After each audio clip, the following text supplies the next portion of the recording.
Hello students, कैसे हो आप सभी। मैं राकेश कुमार शर्मा केडीसी एप्लीकेशन की तरफ से आप सभी का स्वागत करता हूं।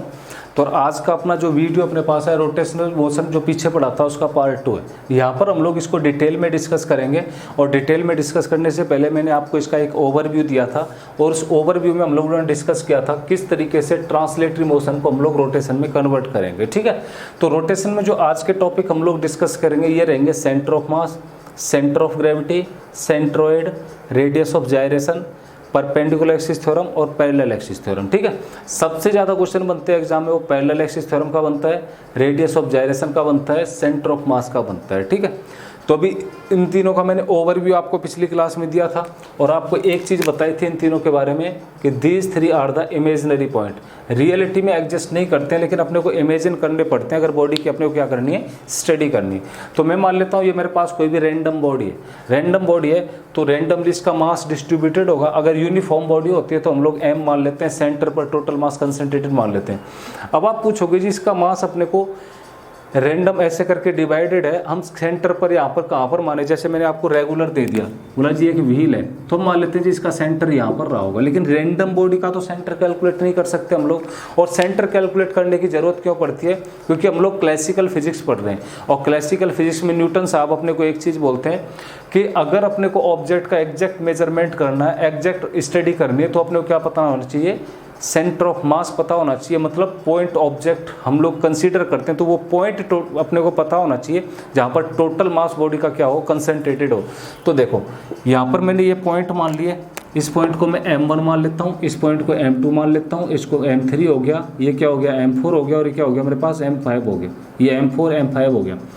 ये एक्सिस ऑफ रोटेशन है। अगर इस बॉडी को मैं रोटेट कराता हूँ, ये मेरे पास एक्सिस और इसके अबाउट में बॉडी ऐसे करके रोटेट करेगी तो इस एक्सिस ऑफ रोटेशन से इन सारे पॉइंट्स की या फिर इन सारे मास की डिस्टेंस क्या है।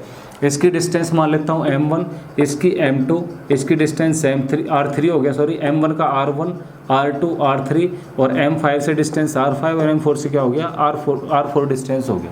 ठीक है, अब देखिए मैं यहाँ पर इसका एक एवरेज निकालना चाहूँगा। एवरेज क्यों निकालूंगा, क्योंकि एवरेज निकालने से मेरे पास एवरेज डिस्टेंस आ जाएगी। अब ये सारी डिस्टेंस है। अब आप कहोगे जी इनका एवरेज आप ऐसे भी तो निकाल सकते थे, r1 plus r2 plus r3 r4 r5 सबको n से डिवाइड, अगर n पार्टिकल n से डिवाइड कर देते एवरेज डिस्टेंस आ जाती। बिल्कुल निकाल सकते हैं, लेकिन मैंने m1 को मल्टीप्लाई क्यों किया है, वो उस केस में होता है जिस केस में m सारे अपने पास सेम हो। लेकिन m की वैल्यू अलग अलग है, m1 अलग है, m2 अलग है, m3 अलग है, सारे अलग अलग हैं। अगर ये सारे सेम होता तो हम लोग क्या कर देते, डायरेक्ट एवरेज निकाल देते r1 प्लस r2। लेकिन मास हो सकता है अलग अलग हो इन सबके, तो हमने क्या कर दिया, m को और मल्टीप्लाई कर दिया, m1 r1 m2 r2 ऐसे करके अगर n पार्टिकल हैं तो कहाँ तक जाएंगे, mn rn तक चले जाएंगे। ठीक है, ये टोटल हो गया कैपिटल M और ये r हो गया अपने पास। इसका क्या निकालेंगे हम लोग, एवरेज निकालेंगे। अगर n पार्टिकल से तो n से क्या कर देंगे, इसको डिवाइड कर देंगे। ठीक है, तो मेरे पास क्या हो गया m r c m, ये cm का मतलब क्या होता है, सेंटर ऑफ मास। तो m1 r1 plus m2 r2 ऐसे करके mn rn तक आ गया और नीचे किससे डिवाइड कर दिया, n से कर दिया। अब इसको हम लोग किस फॉर्म में लिख सकते हैं, इंटीग्रेटेड फॉर्म में लिखो या फिर समेशन की फॉर्म में लिखो। समेशन की फॉर्म में कैसे लिखेंगे, summation of M I R I over में n तो डिवाइड करेंगे, या फिर हम लोग ये कर लें i इज इक्वल टू में 1 से n पार्टिकल है तो i n कहाँ तक जाएगा अपने पास, यहाँ तक। 1/n लिख लें या फिर n यहाँ पर लिख लें, बात एक ही। हम इसको 1/n भी लिख सकते हैं, कई बुक्स में तुमको ऐसे लिखा मिलेगा, ये तो ऐसे लिखा मिलेगा और 1/n इसके नीचे लिखा मिलेगा। ठीक है, ये फॉर्मेशन हो गया अपने पास m r c m का। ठीक है, हमें क्या निकालना है, हमें निकालना पड़ेगा इसका सेंटर ऑफ मास। तो सेंटर ऑफ मास यही तो चाहिए, तो टोटल मास से क्या कर दूंगा मैं, बॉडी को डिवाइड कर दूंगा, इसको इक्वेशंस को अपनी इक्वेशन को टोटल मास से डिवाइड करूंगा तो क्या लिख दूंगा इसको मैं, ये मेरे पास लिख जाएगा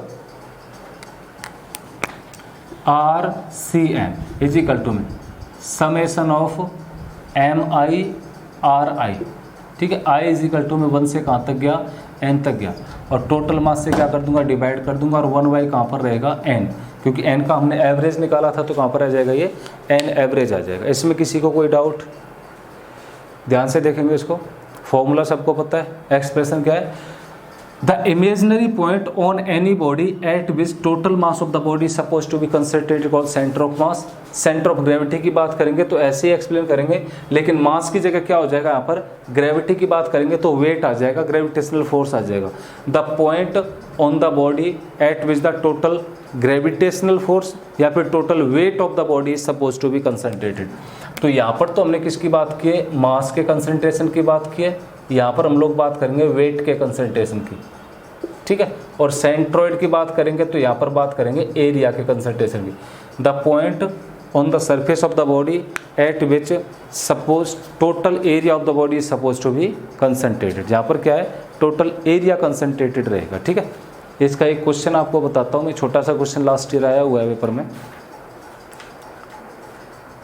काफ़ी इंपॉर्टेंट क्वेश्चन है, ये भी डिस्कस करेंगे, ठीक है। सेंट्रोइड, सेंटर ऑफ मास।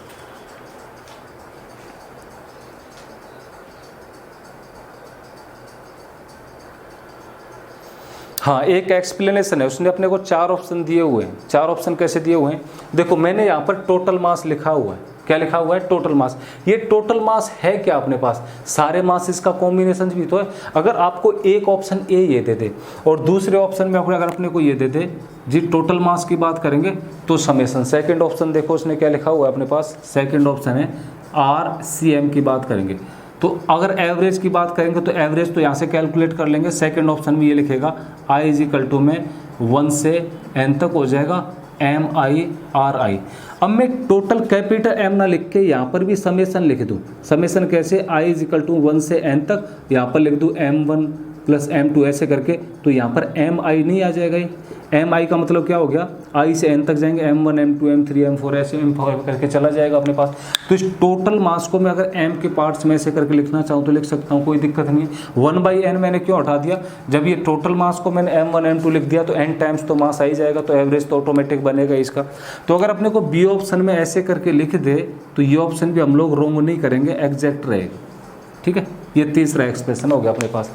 अगर C ऑप्शन में, इस टाइप के ऑप्शंस कब बनाता है, जब अपने को D ऑप्शन उसको सही करना होता है अपने लिए और उसमें लिखा होता है ऑल ऑफ द अबव, तो या तो हम ये पढ़ के जाते हैं या ये एक्सप्रेशन पढ़ के जाते हैं, ये नहीं पढ़ेंगे तो चौथे ऑप्शन में अपने को दे देगा RCM = में M1 R1 M2 R2 ऐसे करके जाएगा। अब मेरे को n लिखने की ज़रूरत नहीं क्योंकि टोटल सारे मास की कंसीडर नहीं करा। यहाँ पर मैं क्या लिख दूंगा, मेरे पास M1 M2, अगर ये n तक जा रहा है तो Mn यहाँ पर हो जाएगा और Mn Rn यहाँ पर लिख दूंगा। ये एक्सप्लेनेशन अगर लिखा हुआ है तो ये भी सही हो जाएगा। इसका यूज़ कहाँ पर करते हैं मोस्टली, अपने को ऐसे ट्रायंगुलर शेप दे देगा, रेक्टेंगुलर दे देगा, कोई भी शेप दे देगा, फिर दे देगा सेंटर अपने पास ये, यहाँ पर कोई मास रख देगा, यहाँ पर कोई मास रख देगा, यहाँ पर कोई मास। ध्यान बस अपने को एक चीज़ रखनी होती है, बस इस मास का यहाँ से परपेंडिकुलर डिस्टेंस लेनी होती है एक्सिस ऑफ रोटेशन से। जब ये बॉडी यहाँ पर सिमेट्रिक रखी होगी तो इसके सेंटर से तो पास आएगा, डिस्टेंस की बात नहीं करेंगे, इसकी बात करेंगे और इसकी बात करेंगे। फॉर्मूला आपके पास है ये, ठीक है, फॉर्मूले वैल्यू पुट करनी है, अपने पास आंसर आ जाएगा, ठीक है। इसको कैपिटल M अच्छे से लिख लो और लिख देना capital M is the total mass. Total mass को हमने किस फॉर्म में लिख दिया, इस फॉर्म में लिख दिया। वेट की बात करते तो वेट क्या हो जाएगा अपने पास, सेंटर ऑफ ग्रेविटी, और सेंट्रोइड की बात करते तो एरिया। तीनों कैसे हैं, इमेजिनरी पॉइंट है, ठीक है। नेक्स्ट देखिए, रेडियस ऑफ जायरेशन की बात करेंगे, इसी डायग्राम में समझेंगे रेडियस ऑफ जायरेशन क्या होता है, ठीक है।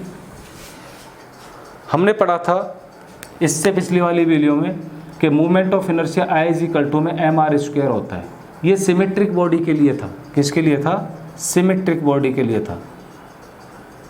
अगर बॉडी अपने पास सिमेट्रिक है तो हम लोग एक एक्सिस ऑफ रोटेशन से रेडियस निकाल सकते हैं, कोई दिक्कत नहीं है। कैसे, जैसे ये सर्कल है और ये इसका एक्सिस ऑफ रोटेशन हो गया तो सारे पॉइंट की लगभग ये डिस्टेंस क्या रहेगी अपने पास, एक्सिस ऑफ रोटेशन से सेम रहेगी। ये मैंने बनाया हुआ है ऐसे, लेकिन अपने पास एक्सिस ये ऐसे रहेगा, ठीक है। ऐसे ड्रॉ नहीं कर सकते, ऐसे ड्रॉ कर दो इसको, तो सबका क्या रहेगा, सिमेट्रिक तो रेडियस। लेकिन मेरे पास एसिमेट्रिक बॉडी है, उस केस में क्या करूँगा, फिर सारी रेडियस का मेरे को क्या निकालना पड़ेगा, एवरेज निकालना पड़ेगा, और लेकिन R² की फॉर्म में निकालना पड़ेगा। तो वहाँ पर एक टर्म में लिखता हूँ K²। K² होता है मेरे पास R1² + R2² प्लस R3 का स्क्वायर प्लस R4 का स्क्वायर इज इक्वल टू में अगर Rn है तो n स्क्वायर और डिवाइड कर दूंगा किससे इसको n। एवरेज निकालना पड़ेगा मेरे को, किसके लिए है? एसिमेट्रिक बॉडी के लिए। तो रेडियस ऑफ जायरेशन क्या होता है? रेडियस ही होता है सिंपली, लेकिन अगर एसिमेट्रिक बॉडी है तो एसिमेट्रिक बॉडी के लिए उसको हम रेडियस ऑफ जायरेशन बोलते हैं और सिमेट्रिक बॉडी के लिए क्या बोल देते हैं? सिंपल रेडियस बोल देते हैं, अंतर कुछ नहीं है। तो अगर मैं k की बात करूंगा तो m k स्क्वायर, तो ये m r स्क्वायर ही है, r और k में कोई अंतर नहीं है, बस अंतर क्या है? सिमेट्रिक बॉडी एसिमेट्रिक बॉडी के लिए, ठीक है। तो रेडियस ऑफ जायरेशन में मैं निकालना चाहूंगा moment of inertia I is equal to क्या हो जाएगा? m k square. वहां पर मोमेंट ऑफ इनर्शिया क्या होता था? m r स्क्वायर, और यहाँ पर moment of inertia m k square. समझ जाओगे आप लोग, k स्क्वायर क्या हो गया? सारी जब एसिमेट्रिक बॉडी है, एक्सिस की डिस्टेंस सारे मास से अलग अलग है, तो सबकी क्या निकालो? एवरेज रेडियस निकालो। उसको क्या लिख दिया हमने? k का नाम दे दिया। इस k के ऊपर से स्क्वायर हटा के देंगे तो क्या लिख जाएगा? ये अपने पास ऐसे आ जाएगा, ठीक है। तो सिंपल, ये भी मूवमेंट ऑफ इनर्शिया ही है, लेकिन यहाँ पर ये एसिमेट्रिक बॉडी के लिए कोई डिफरेंस नहीं है। तो सिंपल, पिछली बार एयरफोर्स में फॉर्मूला तुम्हारा पूछा हुआ था, मोमेंट ऑफ इनर्शिया दिया था, रेडियस ऑफ जायरेशन बता दो, तो moment of inertia by mass का अंडर रूट क्या आ जाता है अपने पास? Radius of gyration. ये मोमेंट ऑफ इनर्शिया को मास से क्या कर दो? डिवाइड कर दो कि अंडर रूट। तो यहाँ से क्या निकाल सकते हैं हम लोग? रेडियस ऑफ जायरेशन निकाल सकते हैं। पिछली बार एयरफोर्स में आया हुआ है, उसने एक सर्कल वो दिया था अपने पास, स्फीयर दिया था, स्फीयर का मूवमेंट ऑफ इनर्शिया दिया था, और स्फीयर का मूवमेंट ऑफ इनर्शिया के बाद उसका मास दिया था अपने को, फिर पूछा था रेडियस ऑफ जायरेशन बता दो इसका क्या हुआ। तो ये होता है, ठीक है। काफ़ी सिंपल सा कंसेप्ट है, कोई प्रॉब्लम नहीं होनी चाहिए, बस सिमिलरिटी है, ठीक है। बड़ा सा नाम देख के आपको डरना नहीं है इसका। Perpendicular axis theorem, parallel axis theorem, ये दो चीज़ समझाने से पहले आपको पहले सेंटर ऑफ मास पता होना चाहिए अलग अलग ऑब्जेक्ट का, फिर आपको समझाऊंगा, ठीक है। तो चलिए, सेंटर ऑफ मास चलो मैं लास्ट में लिखवा दूंगा, एक दो चीज़ की देखते हैं, बस एक दो ऑब्जेक्ट की बात करते हैं, किसका कितना होगा। लास्ट में आपको लिखवा दूंगा सेंटर ऑफ मास कौन सा अपने लिए ज़रूरी है और किस बॉडी का अपने को पढ़ना चाहिए। पैरेलल एक्सिस थ्योरम, इससे पहले पढ़ेंगे perpendicular axis theorem. Theoretical question बनते हैं ऐसे, देखो परपेंडिकुलर एक्सिस थ्योरम क्या कहती है? अपने पास कोई भी ऑब्जेक्ट है, एसिमेट्रिक बॉडी, फिजिक्स की लैंग्वेज में इसको लेमिना बोलते हैं। क्या बोलते हैं? लेमिना। अगर कोई भी लेमिना एक प्लेन में है, अगर एक प्लेन में क्या अपने पास कोई भी लेमिना है, इस प्लेन को क्या करो 3D में फॉर्म करना है अपने को। तो यहाँ से क्या जाएगी? एक्स एक्सिस ऐसे जाएगा, वाई एक्सिस ऐसे जाएगा और जेड एक्सिस ऐसे जाएगा, ठीक है। अगर कोई भी लेमिना अपने पास इस प्लेन में एग्जिस्ट है, इस प्लेन में सिचुएटेड है, तो उस केस में क्या होगा? देखो, movement of inertia in X direction plus movement of inertia in Y direction will be equal to the movement of inertia in Z direction. मतलब अगर दो बॉडी है, ये एक बॉडी है, इसका दोनों एक्सिस में देखते हैं, तो इन दोनों का अगर रिजल्टेंट निकालेंगे, it will be the perpendicular to the both X and Y. हम वैसे भी समझते हैं, कई बुक्स में इसको ऐसे लिखा होता है, movement of inertia in X X plus movement of inertia in Y Y plus बराबर में movement of inertia in Z Z. इसका मतलब सिर्फ प्लेन बताना होता है। मतलब अगर कोई भी लेमिना अपने पास सिचुएटेड है एक्स और वाई प्लेन में, ठीक है, तो इसके अबाउट में मूवमेंट ऑफ इनर्शिया, इसके अबाउट में मूवमेंट ऑफ इनर्शिया इसका, प्लस इसके अबाउट में मूवमेंट ऑफ इनर्शिया, इन दोनों का रिजल्टेंट की बात करेंगे तो movement of inertia will be in the direction of Z axis, ठीक है। ये 3D की बात है। जैसे मैं इसकी बात करता हूँ, किसी कमरे में एक कोना होता है, एक को मतलब एक्स एक्सिस, दूसरे को जेड एक्सिस, तो इन दोनों का जो रिजल्टेंट किस में जाता है? जेड। बात वही हो गई जैसे मैंने आपको बताया था, ए क्रॉस बी। मान लेता हूँ मेरे को ए क्रॉस बी किसके बराबर मिल गया? आर के। अब डायरेक्शन क्या रहेगी? The vector R, the vector R will be perpendicular to the A and vector R will be perpendicular to the B. क्या रहेगा? परपेंडिकुलर। क्या रहेगा? परपेंडिकुलर। क्रॉस प्रोडक्ट में जो रिजल्टेंट मिलता है अपने को, दोनों वेक्टर के क्या रहता है? परपेंडिकुलर रहता है, ठीक है। तो इन दोनों के साथ में क्या बने? वो सेम केस हो गया अपने पास, इसका मोमेंट ऑफ इनर्शिया प्लस इसका मोमेंट ऑफ इनर्शिया, दोनों का रिजल्टेंट अपने को मिलेगा इन दोनों के परपेंडिकुलर डायरेक्शन। जेड एक्स के भी साथ परपेंडिकुलर होती है, इसके भी साथ परपेंडिकुलर, इसको बोलते हैं परपेंडिकुलर एक्सिस थ्योरम, ठीक है। तो ये मैथमेटिकल एक्सप्रेशन एग्जाम में अपना आएगा, न्यूमेरिकल इसके ऊपर बनता नहीं, ठीक है। न्यूमेरिकल बनेगा तो सिंपल पाइथागोरस थ्योरम टाइप का बनता है, हम लोग सॉल्व कर लेंगे, क्वेश्चन आएगा तो फिर बताएंगे। अगला है अपने पास parallel axis theorem. Parallel axis theorem क्या कहती है? देखो, छोटा सा कंसेप्ट है पैरेलल एक्सिस थ्योरम।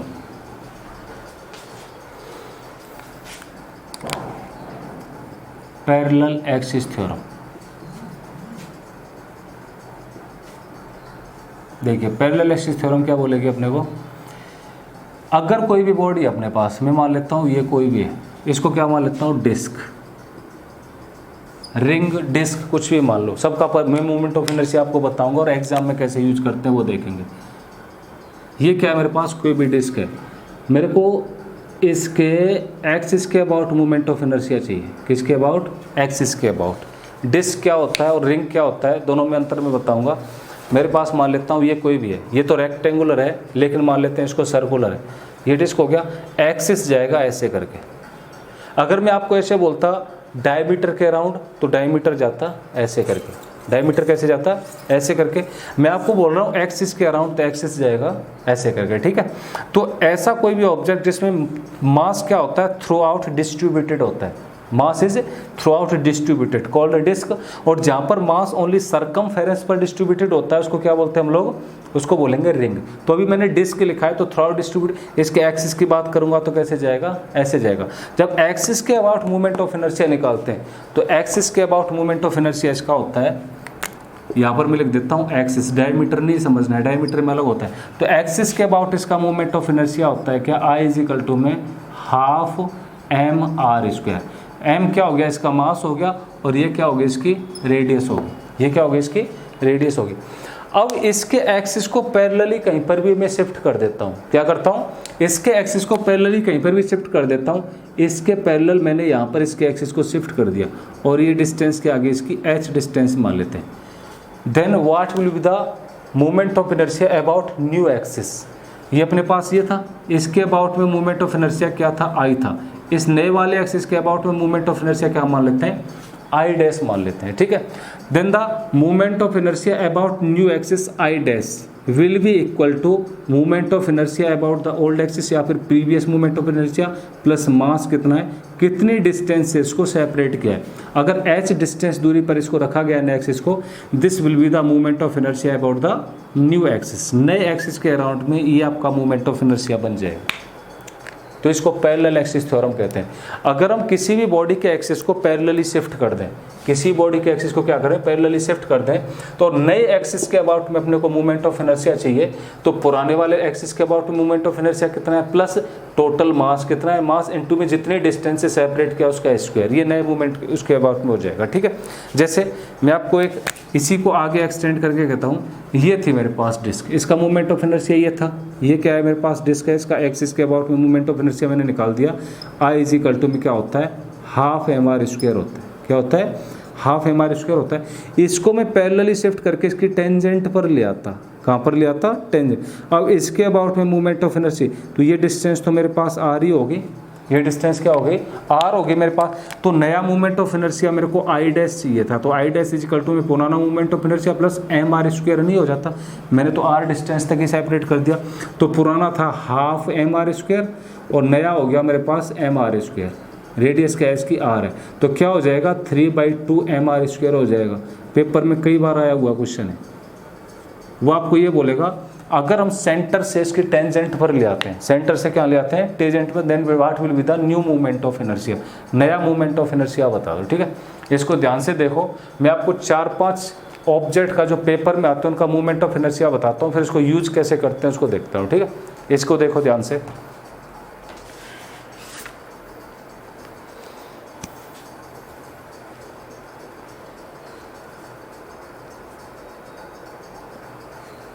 ठीक है। 4-5 ऑब्जेक्ट लिखिए। एग्जाम में सबसे ज़्यादा यूज होने वाले बताऊंगा मैं आपको ऑब्जेक्ट मूवमेंट ऑफ इनर्शिया के। सबसे पहला है रिंग, सबसे पहला क्या है, रिंग है, ठीक है। अबाउट एक्सिस बात करेंगे हम लोग, किसके अबाउट में, एक्सिस के अबाउट में। फिर दूसरा है डिस्क, इसके भी एक्सिस के अबाउट में बात करेंगे।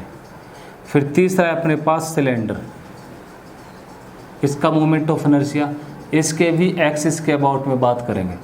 चौथा है अपने पास स्फीयर, और स्फीयर भी कौन सा, सॉलिड स्फीयर, इसके भी एक्सिस के अबाउट में बात करेंगे। पांचवा है अपने पास स्फीयर, और वे भी कौन सा स्फीयर, हेमिस्फीयर, होलोस्फीयर लिखो, होलोस्फीयर, इसके भी एक्सिस के अबाउट में बात करेंगे। और छठा है अपने पास स्ट्रेट रॉड ले लेते हैं। क्या ले लेते हैं? Straight rod. इसके भी हम लोग एक्सिस के अबाउट में बात करेंगे, परपेंडिकुलर एक्सिस रहेगी। ठीक है, कैसे?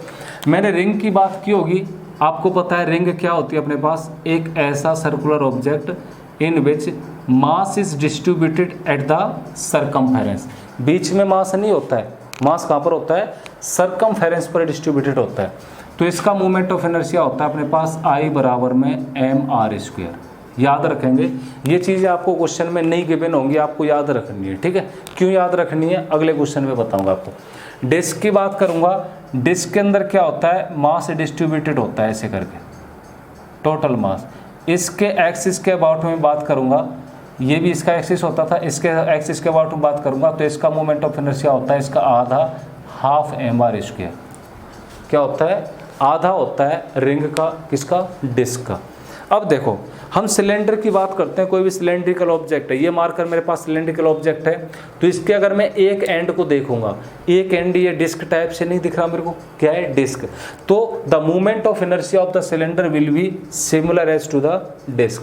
तो मेरे पास ये कोई भी सिलेंडर है, इस सिलेंडर का इसकी एक्सिस के अबाउट में मूवमेंट ऑफ इनर्शिया I में सेम रहेगा, कितना? Half mr²। क्यों? क्योंकि अपने को एक्सिस देखनी होती है और एक्सिस में जो अपने पास प्लेन होता है, इसका क्रॉस सेक्शन एरिया वो देखना होता है, डिस्क की तरह होता है।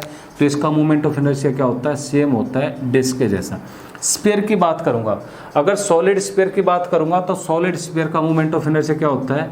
ये मेरे पास स्फीयर है, सॉलिड स्फीयर में क्या होता है? Mass throughout the sphere distributed होता है, तो moment of inertia will be 2/5 mr²। ये वैल्यूज आपको याद रखनी है, हम लोग बार बार डिराइव नहीं करेंगे इन चीज़ों को। ठीक है, क्वेश्चन में डायरेक्ट याद रखनी है और स्ट्रेट फॉरवर्ड यूज करेंगे।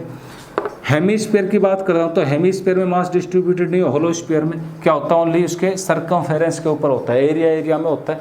तो अपने पास यहाँ पर मूवमेंट ऑफ इनर्शिया निकल के आ जाएगा 2/3 mr²। क्या यूज करेंगे? 2/3 mr²। मैं किसकी बात करूंगा? स्ट्रेट रॉड की बात करूंगा। स्ट्रेट रॉड अपने पास ऐसे करके होता है, तो स्ट्रेट रॉड के अबाउट में किसकी बात करूंगा? मूवमेंट ऑफ इनर्शिया की, ऐसे करके। तो इसके अबाउट में इस रॉड को घुमाऊंगा तो मूवमेंट ऑफ इनर्शिया मेरे पास I आएगा 1/12 ml²। 1/12 ml²। m क्या हो गया? इसका मास हो गया, और l क्या हो गया? इस रॉड की लेंथ हो जाएगी। l क्या हो जाएगी? इस रॉड की लेंथ हो जाएगी, और m क्या हो गया? इसका मास हो गया। ठीक है, किसी को डाउट? अपने को बस ये छोटी सी 4-5 चीज़ें याद रखें। वैसे तो बहुत सारे ऑब्जेक्ट हैं, लेकिन अपने काम आने लायक चीज़ें बस ये हैं। और इनमें भी सबसे ज़्यादा चीज़ कौन सी है? सॉलिड स्फीयर हो गया, सिलेंडर हो गया, डिस्क हो गया। ये तीन जो एग्जाम में पेपर बनते हैं, वो पेपर में जो क्वेश्चन बनते हैं एग्जाम में, वो क्वेश्चन इन तीन से बनते हैं। ठीक है, पहला डिस्क का क्वेश्चन, दूसरा सिलेंडर का, और तीसरा किसका? स्फीयर का। सबसे ज़्यादा क्वेश्चन इन तीन से बनते हैं। ठीक है, तो ये बस बहुत सारी, आप लोग बुक खोलोगे प्रदीप फंडामेंटल SC वर्मा वगैरह में, उसको आप देखोगे 20-25 दे रखी हैं, कोई याद नहीं रखनी अपने को। ठीक है, कोई भी याद नहीं रखनी, बस याद रखनी। अब यहाँ पर एक छोटी सी चीज़ जो मैं बताऊँगा आपको, वो याद रखनी है, उसको हम यूज करेंगे एनर्जी में।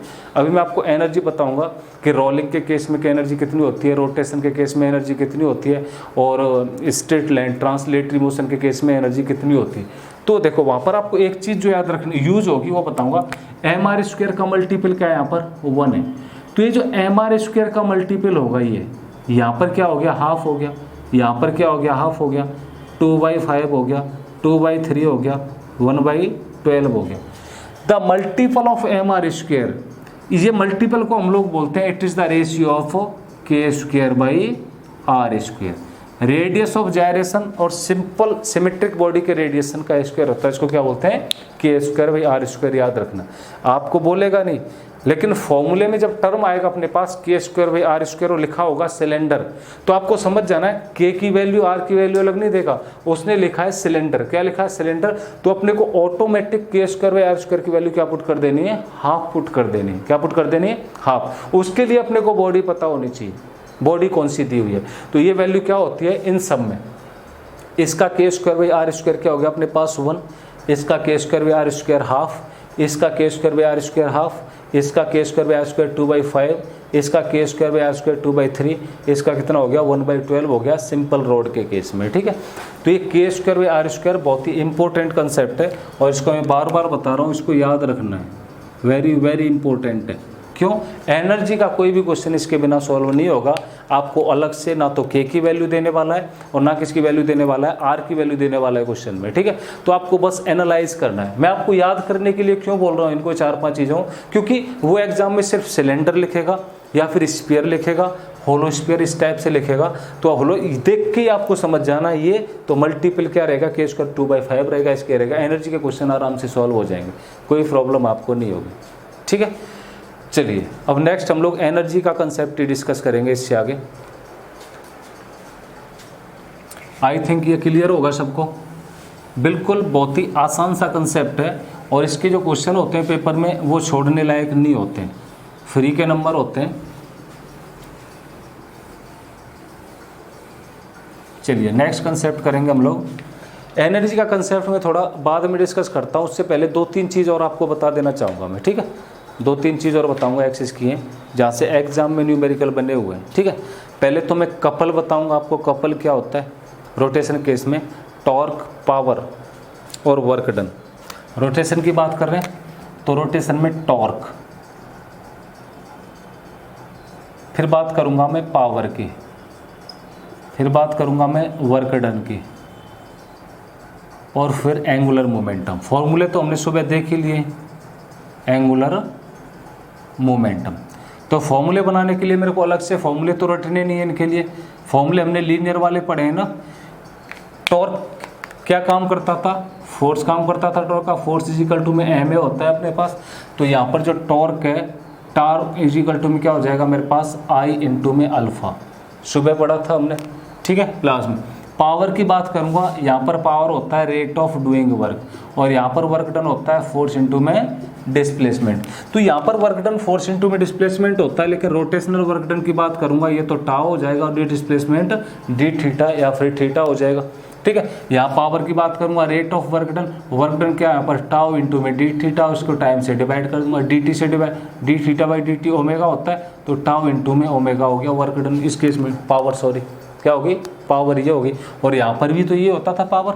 हम पावर की अगर बात करते हैं लीनियर मोशन के केस में, पावर इज इक्वल टू में वर्क डन बाई टाइम होता है, ये फोर्स इंटू में डिस्प्लेसमेंट होता है, टाइम डिस्प्लेसमेंट बाई टाइम क्या होगी अपने पास वेलोसिटी होगी। Then the other expression for the power into force into में वेलोसिटी।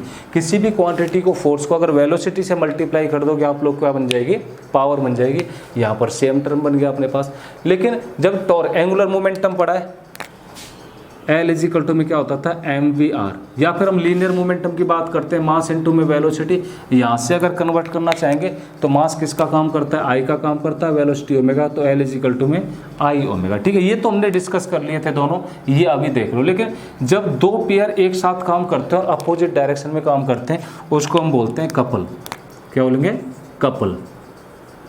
कपल क्या होगा, when two equal and opposite torque. मान लेते हैं ये अपने पास कोई भी बॉडी है, एक टॉर्क इधर लग गया और एक फोर्स इधर लग गया, इसको मान लेता हूँ फोर्स F1, इसको मान लेता हूँ फोर्स F2। ये डिस्टेंस अपने पास R, ये डिस्टेंस R होगी अपने पास। अगर ये दोनों फोर्स बराबर हैं तो फोर्स इनटू में R का टॉर्क नहीं बन जाएगा, ये तो एक्सिस ऑफ रोटेशन हो गया, इसके अबाउट तो घूमेगा ये। तो फोर्स इनटू में R ये टॉर्क बन गया, फोर्स इनटू में ये R टॉर्क बन गया। तो एक टॉर्क तो मेरे पास ये हो गया, एक टॉर्क क्या हो गया, ये हो गया, और एक टॉर्क ये हो गया मेरे पास। When two equal torque act in the opposite direction then it is called couple.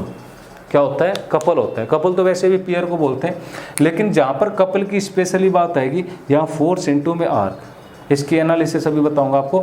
जैसे हम कोई भी डब्बे का ढक्कन खोलते हैं, कोई भी मेरे पास डब्बा ऐसे ढक्कन खोलते हैं तो एक फोर्स तो इधर लगाते हो, एक फोर्स इससे अपोजिट डायरेक्शन में, तो क्या लगा रहे होते हैं हम लोग, कपल, और सेंटर के अबाउट में ढक्कन ऐसे घूम रहा होता है। ठीक है, तो कोई भी है, जितनी भी बॉडी हम फोर्स लगा के रोटेट कर रही होती है सब में क्या लगा रहे होते हैं, टॉर्क। हम गेट खोलते हैं, गेट खोलते टाइम क्या लगाते हैं, टॉर्क लगाते हैं। हैंडपम्प से पानी चलाते हैं उस टाइम पर भी क्या लगाते हैं, टॉर्क लगाते हैं। कैसे, देखो टॉर्क आर क्रॉस एफ होता है।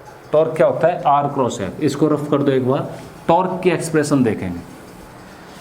टॉर्क का वेक्टर फॉर्म में अगर लिखना चाहेंगे टॉर्क को, तो वेक्टर फॉर्म में टॉर्क हो जाएगा अपने पास आर क्रॉस एफ। एफ क्या हो गया? Force applied about any rotational axis and R is the perpendicular axis. यहाँ पर मैंने फोर्स लगाया होगा एफ फोर्स, और ये डिस्टेंस क्या रही होगी इसकी? आर। ये डिस्टेंस कितनी होनी चाहिए? 90 डिग्री पर परपेंडिकुलर एक्सिस होना चाहिए। और ये क्या हो गया मेरे पास? इसका एक्सिस ऑफ रोटेशन हो गया, ओमेगा से ये घूमेगा इसके अराउंड में। ठीक है, तो यहाँ से देखो टॉर्क आर क्रॉस एफ है ये।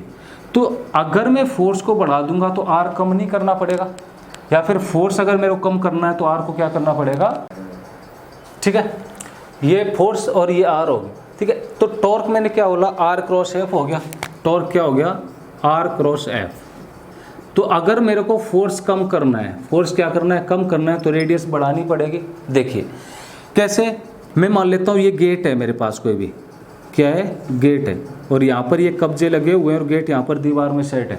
तो आपने देखा होगा गेट को खोलने के लिए हम लोग यहाँ पर एक कुंडी लगाते हैं, यहाँ से पकड़ते हैं इस कुंडी को, ऐसे करके गेट को खोलते हैं। ठीक है, तो ये इसके अबाउट में घूमता है, ये तो एक्सिस ऑफ रोटेशन हो गया। गेट जब खुलता है बंद होता है, इसके अबाउट में ओमेगा से घूमेगा, यही होता है। तो ये क्या हो गया? एक्सिस ऑफ रोटेशन से जब हम फोर्स लगाएंगे यहाँ पर खोलने के लिए तो परपेंडिकुलर डिस्टेंस हो गया। अगर मैं इस डिस्टेंस को बढ़ा देता हूँ, डिस्टेंस को बढ़ाऊंगा तो फोर्स ऑटोमेटिक क्या होगा? डाउन जाएगा।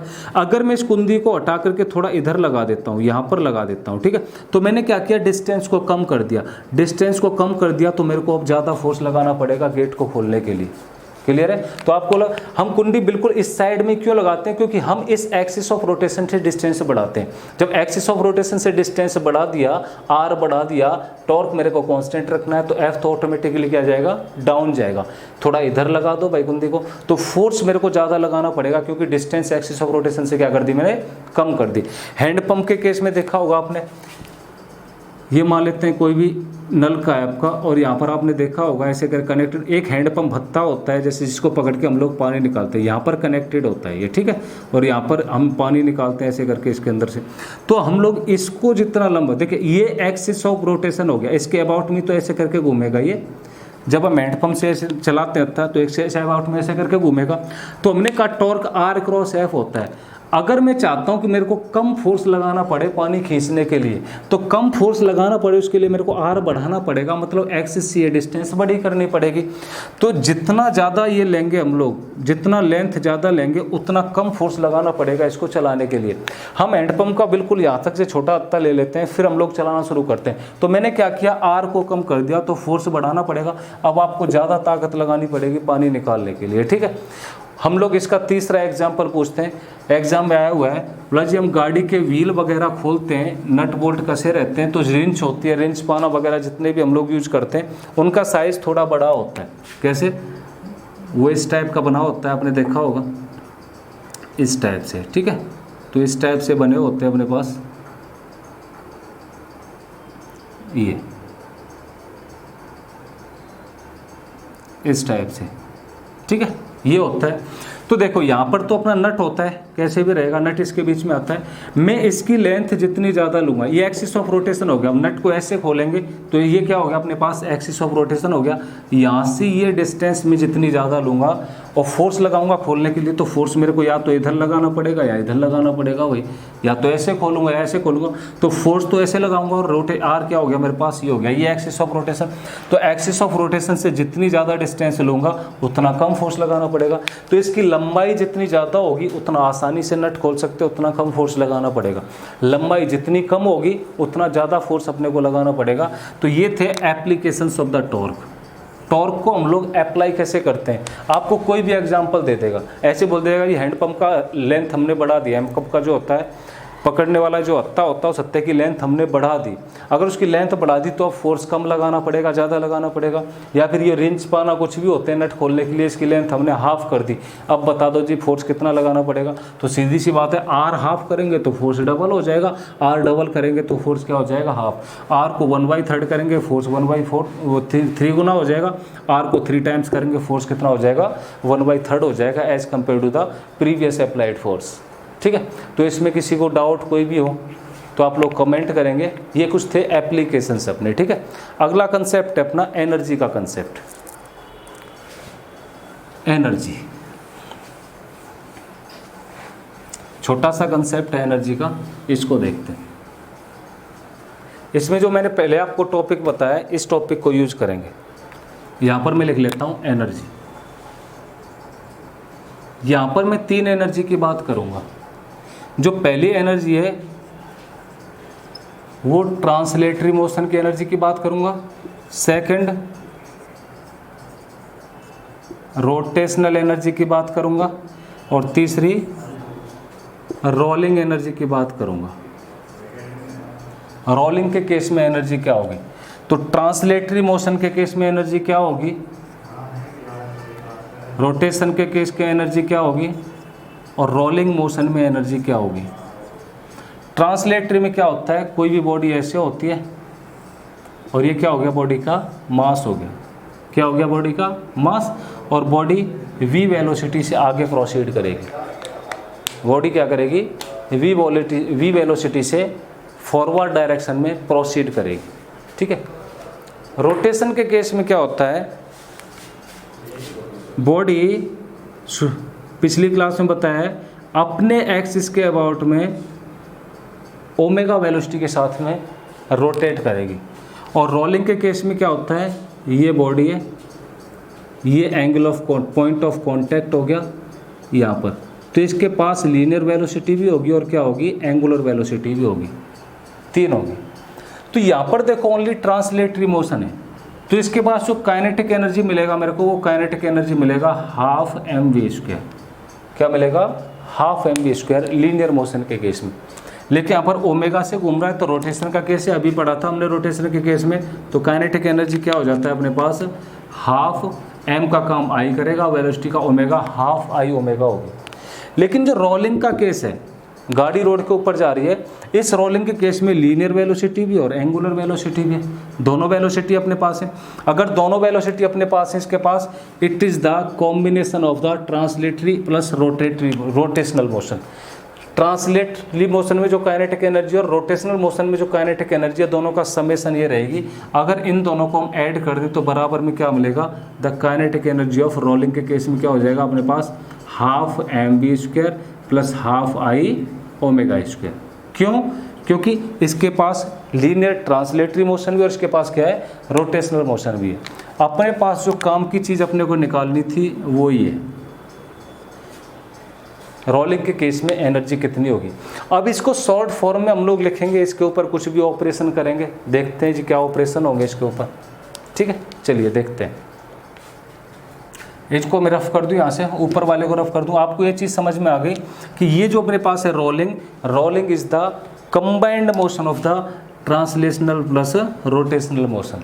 ट्रांसलेशनल मोशन और रोटेशनल मोशन दोनों का कंबाइंड मोशन क्या होता है मेरे पास, रोलिंग मोशन होता है। ठीक है, रोलिंग मोशन के केस में काइनेटिक एनर्जी इतनी। अब इसके ऊपर काम करेंगे हम लोग। चलिए, सबको आई थिंक समझ में आ रहा होगा, कोई डाउट नहीं रहना चाहिए, क्योंकि आसान सा कंसेप्ट है। बस पिछले वाले चैप्टर्स में जो हमने पढ़ा उसको अप्लाई करना है, बस क्या करना है, अप्लाई। तो मैंने क्या पढ़ा, काइनेटिक एनर्जी रोलिंग के केस में क्या पढ़ा अभी, half mv² plus half i ओमेगा²। ठीक है, तो हाफ mv² प्लस हाफ। अब देखिए बॉडी सिमेट्रिक है, एसिमेट्रिक है, कैसी है पता नहीं, कैसी भी हो सकती है। तो मोमेंट ऑफ इनर्शिया क्या होगा, mk² होगा। क्या होगा moment of inertia, mk²। Radius of gyration मान लेते हैं। बॉडी सिमेट्रिक होगी तो r हो जाएगा, एसिमेट्रिक है तो k रहेगा ही अपने पास। ठीक है, एक रिलेशन मैंने पीछे पढ़ा था, v = में r omega, relation between the linear velocity and angular velocity. यहाँ से ओमेगा = में क्या हो गया, v/r हो गया। ठीक है, मैं क्या करता हूँ, ओमेगा की वैल्यू को उठा के यहाँ पर रख देता हूँ, तो क्या हो जाएगा मेरे पास, v/r, ये वैल्यू आ गई, इसका क्या है अपने पास, स्क्वायर है। इन दोनों को आगे और देखते हैं, तो हाफ mv² प्लस हाफ, मास यहाँ से आ जाएगा, वेलोसिटी यहाँ से, तो mv² ये आ गया, बच के आ गया k²/r²। इन दोनों के अंदर से मैं इस टर्म को क्या कर लेता हूँ, कॉमन ले लेता हूँ, तो क्या बच गया, half mv², 1 plus k²/r², 1 plus k²/r²। It is the kinetic energy in the case of rolling. Rolling के केस में काइनेटिक एनर्जी ये रहेगी। तो यहाँ कुछ आपको दिखाई दे रहा होगा, मैंने जो अभी पिछले वाली टॉपिक में डिस्कस किया था, क्या दिखाई दे रहा होगा, यहाँ पर मैं लिख देता हूँ, किस केस में, ये रोलिंग के केस में। यहाँ पर आपको ये टर्म दिखाई दिया k²/r²। क्या दिया, के स्क्वायर बाई आर स्क्वायर। अब के स्क्वायर बाई आर स्क्वायर क्या होता है आपको आ जाना चाहिए समझ में। अगर किसी बॉडी का मूवमेंट ऑफ इनर्शिया मेरे को पता है, किसी भी बॉडी का मूवमेंट ऑफ इनर्शिया पता है, तो एम आर स्क्वायर के साथ में जो भी मल्टीपल में होता है, हाफ होता है, 2f 2 बॉडी पे डिपेंड करेगा, वो के स्क्वायर बाई आर स्क्वायर की वैल्यू होती है। किसकी वैल्यू होती है? के स्क्वायर बाई आर स्क्वायर की वैल्यू होती है। अब क्वेश्चन कैसे बनेगा देखिए, क्वेश्चन 4 तरीके से बनता है, यहीं से 4 क्वेश्चन आपको बताऊंगा। बहुत ही सिंपल सा कंसेप्ट है, इसको रफ कर देता हूं मैं, बस आपको ये टर्म याद रखना है, ठीक है। देखिए आपको सबसे पहला सिंपल क्वेश्चन बताऊंगा मैं, नेवी एसएसआर के अंदर आया हुआ और एनडीए के अंदर आया हुआ। एक बार ऑब्जेक्ट देखेंगे ध्यान से, क्या दिया हुआ है? रिंग। ऑब्जेक्ट क्या है? रिंग है। क्वेश्चन क्या है? What will be the ratio of rotational kinetic energy, क्या लिखा है? Rotational kinetic energy and rolling kinetic energy. Rotational kinetic energy और रोलिंग काइनेटिक एनर्जी का रेशियो अपने को पूछा है। तो देखिए रोटेशनल काइनेटिक एनर्जी क्या होती है? Half I omega square. और रोलिंग काइनेटिक एनर्जी क्या होती है? हमने भी पढ़ा है half M we square 1 plus K square by are square, अभी पढ़ा है हमने। तो देखिए हाफ आई ओमेगा स्क्वायर को क्या बना सकते हैं? आई को एम के स्क्वायर लिख सकते हैं हम लोग, क्या लिख सकते हैं? एम के स्क्वायर। ओमेगा को क्या लिख सकते हैं? V square by are square. तो ये बन जाएगा हाफ एम बी स्क्वायर के स्क्वायर बाई आर स्क्वायर, बन गया। और नीचे क्या बन गया मेरे पास? Half M we square. तो क्या बच गया? 1 plus K square by are square. क्या बन गया? 1 plus K square by are square. मैं क्या करता हूँ, एम वी स्क्वायर से एक दूसरे को कैंसिल आउट कर देता हूँ। बच क्या गया? बच गया मेरे पास ये वाला के स्क्वायर बाई आर स्क्वायर, और नीचे क्या बच गया? 1 plus K square by are square. अब इसको ही तो सॉल्व करना है। सॉल्व क्या करना है? ऊपर क्या दिया है? रिंग। अब रिंग दिया है तो मैंने आपको बताया था मूवमेंट ऑफ इनर्शिया क्या होता है? M R square. Movement of inertia क्या होता है इसका? M R square. एक्सिस के अबाउट में, जब कुछ नहीं लिखा है तो एक्सिस के अबाउट में लेके चलना है। डायमीटर या फिर अदर किसी के अबाउट में पूछेगा तो अपने को पूछे half M R square. M R square का मल्टीपल क्या है यहाँ पर एम आर स्क्वायर का मल्टीपल है 1। तो 1 किसकी वैल्यू है मेरे पास? K square by are square. Discuss किया था पीछे, K square by are square की वैल्यू 1 हो गई। मैं यहाँ पर नहीं रख सकता हूँ, रख सकता हूँ। तो रोलिंग के केस में रोटेशन के केस में काइनेटिक एनर्जी और रोलिंग के केस में काइनेटिक एनर्जी, दोनों का रेशियो क्या आ जाएगा? 1 तो इसकी वैल्यू हो गई और यहाँ पर 1 + 1 2 हो गया। Then the ratio for the rotational kinetic energy and rolling kinetic energy कितना हो गया? ये आ गया मेरे पास। अब आपको ये भी पूछ सकता था लीनियर काइनेटिक एनर्जी और रोलिंग काइनेटिक एनर्जी का रेशियो बता दो। तो लीनियर में तो only half M we square होता है, ऊपर के स्क्वायर बाई आर स्क्वायर आता है नहीं, तो 1/1 plus K square by are square हो जाता है। या फिर इसका उल्टा पूछ लेता है the ratio for the rotational kinetic energy and rolling kinetic energy is half, what will be the object? Object क्या रहा होगा? तो सीधी सी बात है, कंपेयर करके यहाँ से देखेंगे तो वैल्यू 1 आ गई, और 1 किसका मल्टीपल होता है? रिंग का होता है। तो हम बता देंगे बॉडी क्या रही होगी? रिंग। या फिर चौथा टाइप का क्वेश्चन ये पूछता है अपने को, ये भी नहीं देगा, वो पूछेगा the ratio of the rotational kinetic energy and rolling kinetic energy is the 50%, percentage की फॉर्म में। क्या दे देगा? 50%। आपको 50% दे दिया तो परसेंट को हम लोग रिजॉल्व कर सकते हैं जी, 1/2 होता है। 1/2 होता है तो जब रोलिंग और इसकी बात करेंगे तो रेशियो तो हमेशा यही आने वाला है अपने पास, ठीक है। तो यहाँ से कंपेयर करेंगे तो के स्क्वायर बाई आर स्क्वायर 1 आ गया, के स्क्वायर बाई आर स्क्वायर 1 आ गया, तो बॉडी क्या रही होगी अपने पास? रिंग रही होगी। या फिर ऑब्जेक्ट सिलेंडर दे देगा अपने को, स्फीयर दे देगा, हेमिस्फीयर, वो होलो स्फीयर दे देगा, कुछ भी दे देगा, फिर पूछ लेगा जी कितना परसेंट रहा होगा ratio of the linear kinetic energy या फिर translator kinetic energy and rolling kinetic energy, ठीक है। तो ये अपने पास कौन सा टॉपिक था? एनर्जी का टॉपिक था। इसके 3 टॉपिक और बनते हैं।